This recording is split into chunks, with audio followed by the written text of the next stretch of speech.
Halo teman-teman, hari ini kita kembali belajar di rumah untuk menghindari penyebaran COVID-19.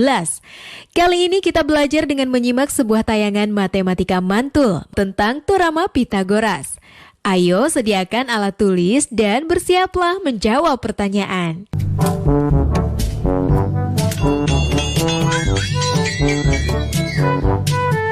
Ilman, datang juga kamu. Iya, sorry ya, telat. Udah aku siapin nih bahan-bahan bikin layangan. Mana?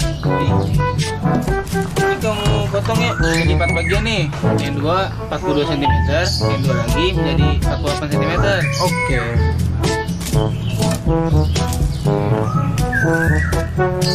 Udah, aku lupa beli benang. Lah kok bisa lupa? Ya udah suruh beli dah. Beli. Tapi kira-kira berapa sentimeter yang diperluin ya? Udah beli aja sono. Banyak pasti.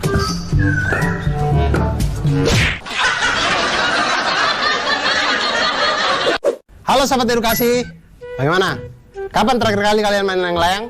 Atau membuat layang-layang sendiri gitu?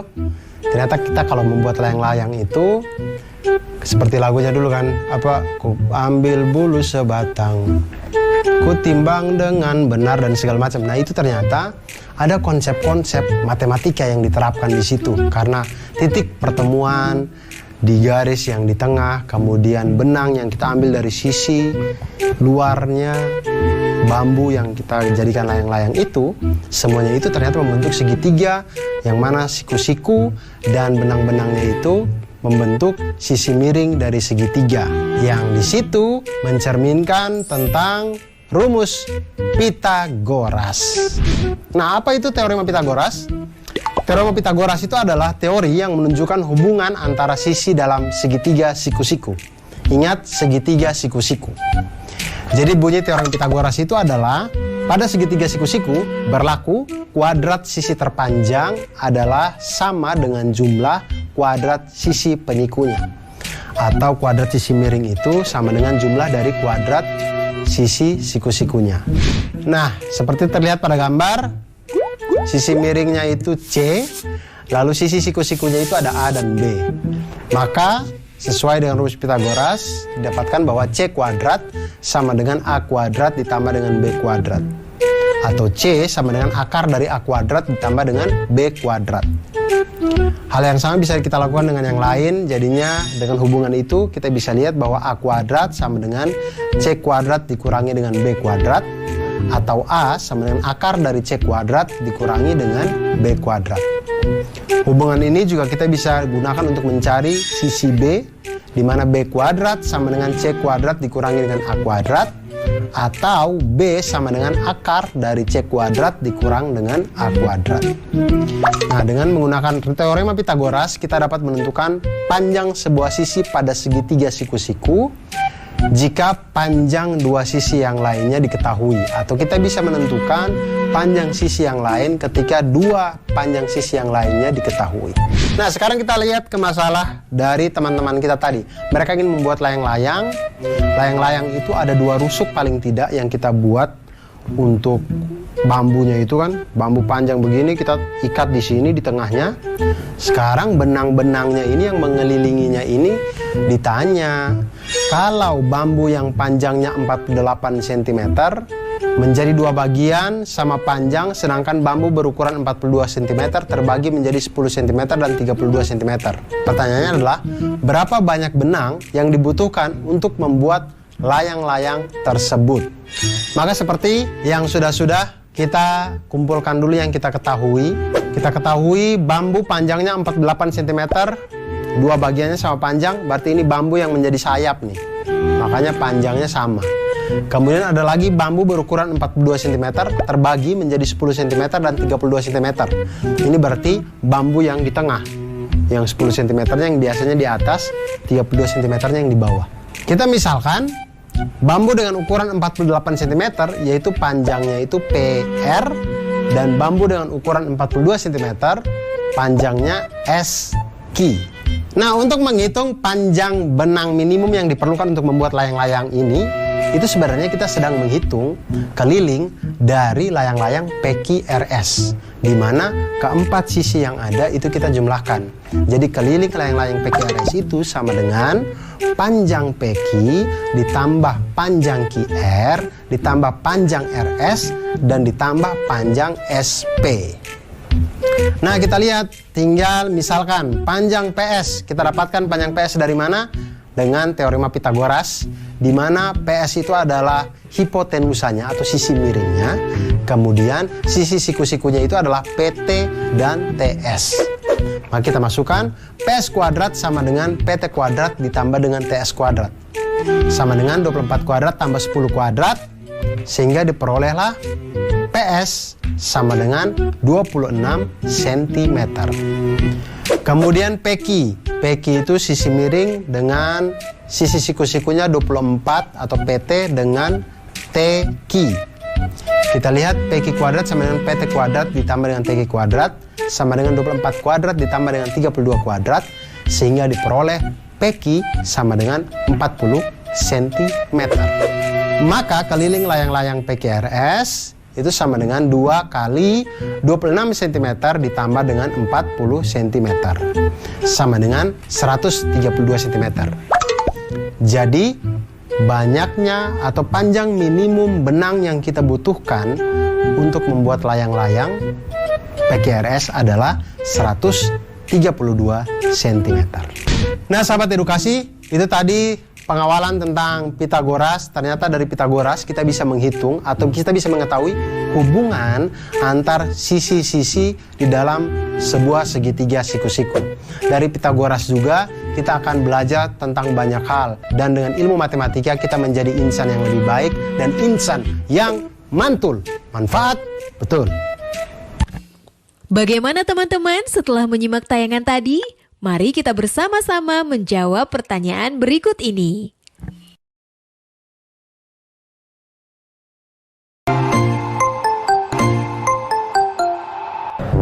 Bagaimana cara menghiasnya ya? Hasan, Hafiz, sini.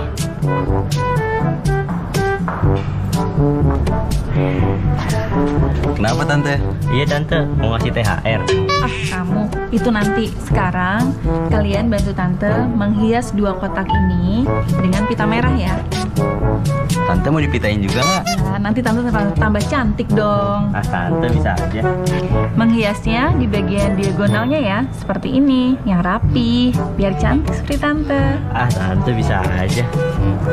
Nah, sekarang kalian kerjakan dulu ya. Tante tinggal dulu. Udah Tante. Hasan, kok ini disuruh dibikin diagonal ya? Kenapa nggak dililit aja? Kan lebih gampang. Iya sih, tapi suka-suka Tante apa? Ayo kerjain lah. Yaudah.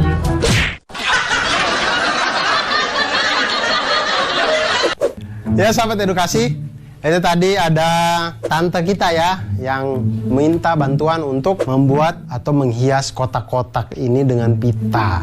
Nah, masalahnya adalah menghias kotak dengan cara menempelkan pita sepanjang diagonal sisi. Artinya semua diagonal sisinya itu harus ditempel pita. Sedangkan satu sisi itu kan mempunyai 2 diagonal. Dua-duanya ini harus ditempeli pita semuanya. Lebih jelasnya perhatikan sketsa berikut. Nah, jika kita ambil bagian atas kado, maka akan tampak seperti ini. Terlihat diagonal sisi pada kado membentuk segitiga siku-siku. Nah, sedangkan kita tahu bahwa tadi pada segitiga siku-siku itu berlaku hukum Pitagoras atau berlaku rumus Pitagoras, yaitu kuadrat sisi terpanjang adalah sama dengan jumlah kuadrat sisi penyikunya. Seperti segitiga dengan hipotenusa atau sisi miringnya C dengan sisi siku-sikunya A dan B, maka bisa dituliskan dengan C kuadrat sama dengan A kuadrat ditambah dengan B kuadrat. Atau C sama dengan akar dari A kuadrat ditambah dengan B kuadrat. Hubungan yang lain juga bisa dari itu, bisa kita cari A kuadrat sama dengan C kuadrat dikurangi dengan B kuadrat, di mana A sama dengan akar dari C kuadrat dikurangi dengan B kuadrat. Dan kita juga bisa mencari sisi B-nya, B kuadrat sama dengan C kuadrat dikurangi dengan A kuadrat sama dengan, atau B sama dengan akar dari C kuadrat dikurangi dengan A kuadrat. Masalah yang ditimbulkan tadi adalah yang harus kita selesaikan adalah berapa panjang pita yang dibutuhkan untuk menghias dua buah kado secara diagonal. Nah, jika kado pertama itu berbentuk balok dengan ukuran panjang 16 cm, lebarnya 12 cm, dan tingginya 8 cm. Dan kado kedua itu berbentuk kubus dengan panjang sisi 20 cm. Berapa banyak pita kado yang kita butuhkan? Nah, kita lihat kado yang pertama, balok. Balok itu memiliki 6 sisi yang terdiri dari 3 pasang sisi yang saling kongruen, yaitu sisi atas dengan sisi bawah, sisi alas dan sisi tutup itu sama-sama kongruen. Sisi depan dan sisi belakang sama-sama kongruen. Dan yang ketiga adalah sisi samping kiri dan sisi samping kanan itu juga saling kongruen. Sisi yang berhadapan itu saling kongruen. Jadi kita lihat di sini, kita bagi seperti pada gambar. Sisi panjang kali lebar itu adalah sisi alas dengan sisi tutup. Itu sama-sama kita kali 2. Kemudian sisi panjang kali tinggi itu adalah sisi depan, itu sama dengan sisi belakang. Kemudian sisi lebar kali tinggi itu adalah sisi samping, itu sama dari kiri dan kanan. Masing-masing semuanya kita kali 2. Oke, lalu kita lihat diagonal pada masing-masing sisi balok. Setiap sisi balok mempunyai 2 diagonal, berarti kan? Nah, diagonal sisi yang pertama itu adalah diagonal sisi yang pertama didapatkan dari akar dari P kuadrat ditambah dengan L kuadrat. Sama dengan 16 kuadrat ditambah dengan 12 kuadrat, sama dengan akar dari 400 sama dengan 20 cm. Ini untuk diagonal dari sisi yang pertama. Diagonal sisi yang kedua dapatkan dari akar dari P kuadrat ditambah dengan T kuadrat, sama dengan akar dari 16 kuadrat ditambah dengan 8 kuadrat, sama dengan akar dari 320, sama dengan akar dari 64 kali 5, sama dengan 8 akar 5 cm atau 17,8 cm. Kemudian diagonal sisi yang ketiga, yaitu akar dari T kuadrat ditambah dengan L kuadrat, sama dengan akar dari 8 kuadrat ditambah dengan 12 kuadrat, sama dengan akar dari 208, sama dengan akar dari 16 kali 13, sama dengan 4 akar 13 cm atau 14,4 cm. Nah, kita lihat, sahabat edukasi, banyaknya pita yang dibutuhkan untuk masing-masing sisi itu 2. Karena satu sisi ada satu diagonal sini, satu diagonal gini. Diagonal saling menyilang, sehingga selalu ada 2 diagonal di setiap sisi. Nah, karena balok itu memiliki 3 pasang sisi yang kongruen, maka banyaknya pita secara keseluruhan adalah 2 kali 2 buah untuk diagonal yang pertama, 2 kali 2 buah untuk diagonal yang kedua, dan 2 kali 2 buah untuk diagonal yang ketiga.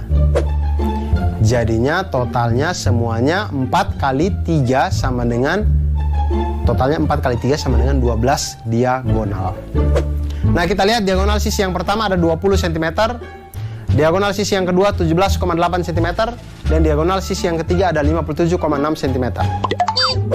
Maka banyaknya pita yang dibutuhkan adalah 2 kali 2 buah untuk diagonal yang pertama, maka 4 kali 20 cm sama dengan 80 cm. Kemudian untuk diagonal yang kedua itu ada 2 kali 2 buah juga, jadi 4 kali 17,8 cm sama dengan 71,2 cm. Kemudian untuk diagonal yang ketiga kita lihat ada 2 kali 2 buah juga, jadi 4 kali 14,4 cm sama dengan 57,6 cm. Jadi total panjang pita yang dibutuhkan adalah 80 cm ditambah dengan 71,2 cm ditambah dengan 57,6 cm sama dengan 208,8 cm. Itu untuk kado yang pertama. Untuk kado kedua berbentuk kubus. Kubus ini adalah semua sisinya itu kita kali dengan 6 karena 6-6-nya kongruen, dan sisi kubus ini diketahui panjangnya itu adalah 20 cm. Sekarang kita hitung panjang diagonalnya, 6 sisi yang kongruen, maka banyaknya pita keseluruhan adalah 2 dikali dengan 6 sisi tadi dikali dengan panjang diagonal yaitu 28,2 cm. Sama dengan 338,4 cm. Nah, itu dia tadi tentang pita pada hadiah balok dan juga kubus tadi. Nah, sekarang saya punya trik untuk sahabat edukasi sekalian. Trik menentukan diagonal sisi pada kubus. Ingat, kubus itu adalah bangun ruang di mana 12 rusuknya itu semuanya kongruen sama panjang. Sisi-sisinya juga kongruen, semuanya sama. Jadi ketika kalau ditanya diagonal sisi kubus, kita bisa cari dengan diagonal sisi kubus sama dengan akar 2 dari panjang sisinya. Atau akar 2 kali panjang sisinya. Hal ini diperoleh dari rumus Pitagoras, yaitu diagonalnya itu adalah akar dari S kuadrat ditambah S kuadrat. Sama dengan akar dari 2S kuadrat. Yaitu akar sama dengan S dikali dengan akar 2. Sehingga diagonal sisi kubus itu balok. Oleh karena itu jangan pernah berhenti untuk belajar matematika, karena matematika membuat kita menjadi mantul. Manfaat betul.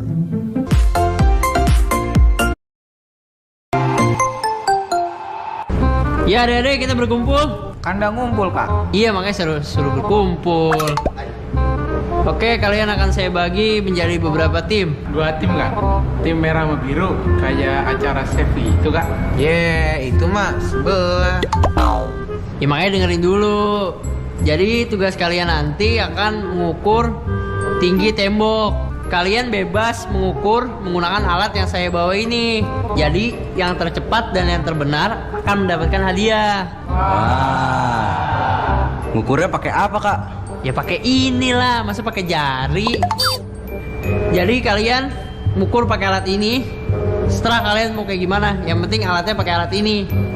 Siap semua? Siap. Mantap. Itu kita ngitung ngukurnya manjat tembok baru ngukur pakai penggaris sama meteran atau gimana dah? Gak tahu dah. Tahu dah. Nggak tahu dah. Nggak tahu. Tahu dah.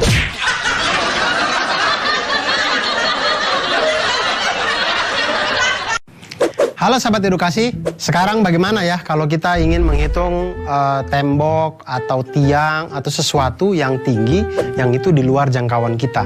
Misal juga kalau kita menghitung tingginya Monas. Nah, tapi kalau kita menggunakan konsep Pitagoras, kita bisa menghitung itu dengan aman, safety, dan akurat.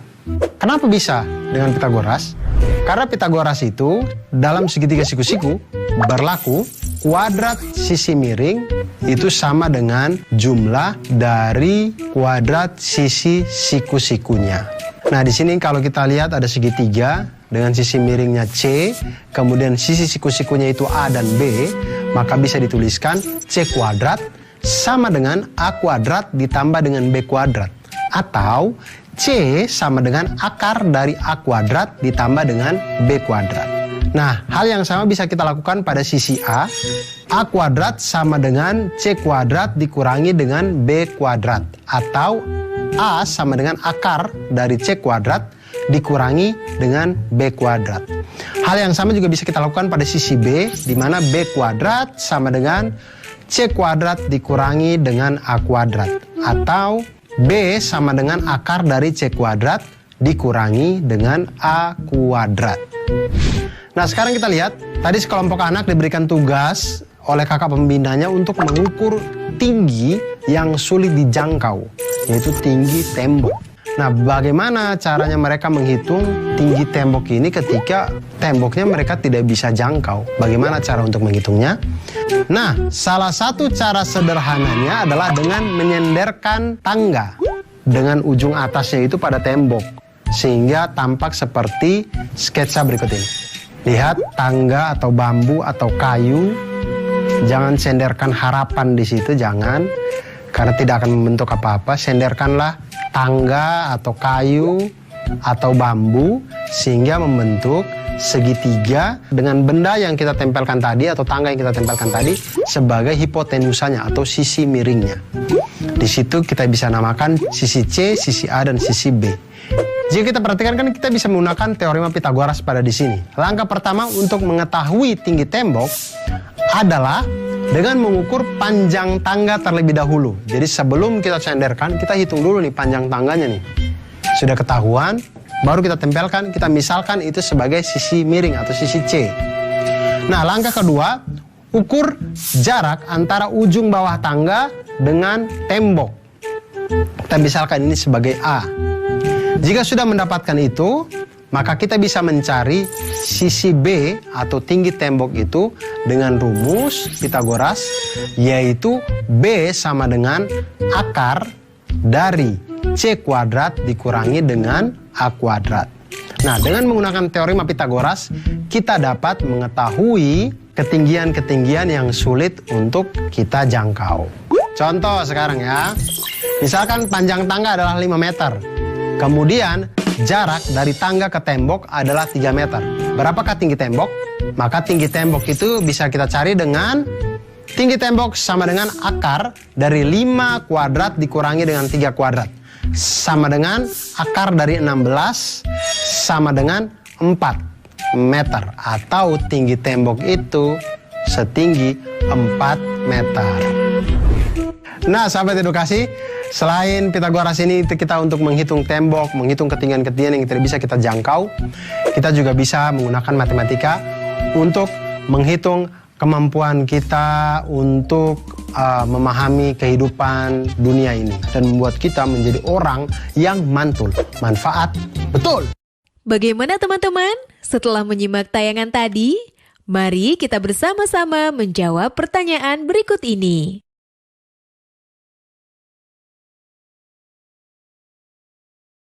Oh iya, jangan lupa untuk tetap belajar di rumah ya. Dan jaga kesehatan dengan rajin mencuci tangan serta makan makanan yang bergizi. Sampai jumpa!